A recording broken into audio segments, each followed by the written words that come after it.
You need to hear this if you're serious about surviving a nuclear explosion. Imagine the immediate aftermath of a nuclear explosion. The urgency and critical nature of the situation cannot be overstated. Think of this video as your survival guide to navigating the unthinkable. We'll be covering the essential steps to increase your chances of making it through a nuclear event. Remember, knowledge is power, and in this case, it could be the difference between life and death. Let's get straight to it. These are the top 10 things you need to do in case of a nuclear explosion. Out in the wild, the first sign of danger can often be the difference between life and death. Whether it's a rustle in the bushes or an unusual sound, your senses are on high alert. The same goes for a nuclear event. The stakes are incredibly high and every second counts. We rely on our senses, our instincts to keep us alive. These instincts are honed over time, becoming sharper with experience. In this situation, those instincts start with recognizing the warning signals. It's about being aware and prepared. First things first, familiarize yourself with the different alarm systems in your area. Know what each sound and signal means. These could be air raid sirens, emergency broadcasts on TV or radio, or even alerts sent straight to your phone. Each one is designed to get your attention quickly. Knowing these signals is crucial. It buys you valuable time. Time to react, time to move, and time to get to safety. Imagine you're trekking through the jungle and you hear the distant roar of a tiger. Your heart races and your mind sharpens. You don't just sit there, you take it seriously. You assess the situation and decide on the best course of action. That roar is your warning signal, and it's time to move, to get to safety. Every second matters. These warning systems are our modern-day tiger roars. They alert us to imminent danger and prompt us to act. They're telling us danger is close and we need to act fast. Immediate action can make all the difference. Take some time to research the specific alerts used in your region. Understanding these can be your first line of defense in a crisis. Okay, you've heard the warnings, the alarm bells are ringing in your ears. This is not a drill. Now we need to act fast. Every second counts in situations like these. The next step is finding shelter, and finding it quickly. Your safety depends on it. Think of it like building a quick survival shelter in the wild, but instead of branches and leaves, we're looking for thick walls and concrete. These materials can provide the necessary protection. The ideal scenario is an underground bunker, specifically designed for these situations. These bunkers are built to withstand extreme conditions. But let's be real, not many of us have those readily available. Most of us have to make do with what we have. So, what's the next best thing? We need to think practically and act swiftly. Your best bet is to go underground if possible. Basements offer a good level of protection. A basement is a good option, providing that extra layer of protection from the outside world. It can shield you from various threats. If you can't go underground, look for a room in the center of your house, away from windows. This minimizes exposure to external dangers. Remember, the more layers of concrete and earth between you and the outside, the better. These layers act as barriers. Once you've found your shelter, it's time to fortify. Make sure it's as secure as possible. If you have time, grab blankets, sleeping bags, anything to create an extra barrier. These can provide additional insulation and protection. You've found your shelter, you're safe for now. The next challenge is patience. Staying put is absolutely crucial in the aftermath of a nuclear explosion. It's like weathering a storm out in the wild. You don't venture out until it's safe. The immediate danger after a nuclear detonation is radioactive fallout. This invisible threat is carried by the wind and can contaminate everything it touches. Staying indoors minimizes your exposure to this threat. Keep all windows and doors tightly shut. If you have time, seal any gaps or cracks with duct tape or plastic sheeting. It might seem extreme, but these small steps can significantly reduce the amount of radioactive material entering your shelter. Stay informed, listen to official guidance on when it's safe to come out. This information could come from battery-operated radios, emergency broadcasts, or even officials going door to door. In any survival situation, whether it's a nuclear event or being stranded in the wilderness, having the right gear can be the difference between life and death. In this case, we're talking about emergency supplies, your lifeline in the chaotic aftermath. First and foremost, water. Aim to have at least 1 gallon per person per day for drinking and sanitation.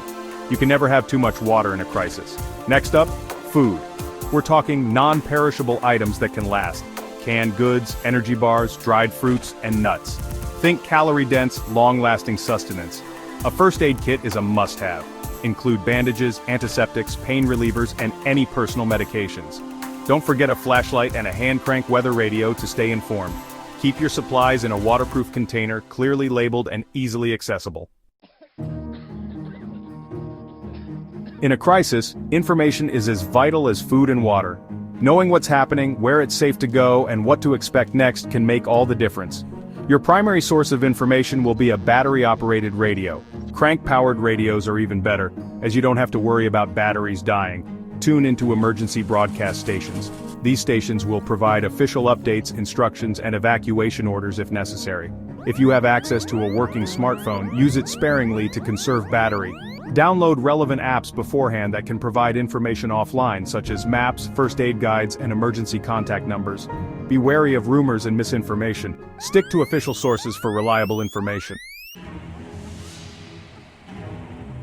Imagine you're navigating a dense jungle and you stumble upon a river. You wouldn't just dive in without checking for danger, would you?